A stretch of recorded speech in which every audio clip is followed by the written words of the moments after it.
আজকের ভিডিওতে আমি কিছু আতেল নোংরা জিৎ ফ্যানদের যোগ্য জবাব দেব। আচ্ছা, তো ভিডিওটা শেষ পর্যন্ত দেখতে থাকো। কিছুদিন আগে জিৎ একজন জনপ্রিয় ইউটিউবার রণবীর এলাহাবাদিয়ার সাথে একটা পডকাস্ট করে।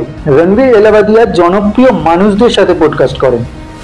তো জিৎও সেখানে গিয়ে নিজের পডকাস্ট করে এবং নিজের কিছু বক্তব্য শেয়ার করে। এটা আমার খুবই ভালো লেগেছে যে সে রণবীর এলাহাবাদিয়ার সাথে পডকাস্ট করছে, যার সাথে বড় বড় ফিল্ম স্টাররা পডকাস্ট করে। জিৎ যাচ্ছে, আমি দেখেছি যখনই এসেছে তার 10 থেকে 15 মিনিট পর আমি 1 ঘন্টার পুরো ভিডিওটা দেখি। আমার খুব ভালো লেগেছে জিৎ গেছে এবং অনেক পেজ লিখেছে যে খুব গর্বের ব্যাপার, খুব ভালো জিনিস। কিন্তু তার মাঝে কিছু নকল জিৎ ফ্যানরা এই জিনিসটাকে নোংরামির জায়গায় নিয়ে যায়।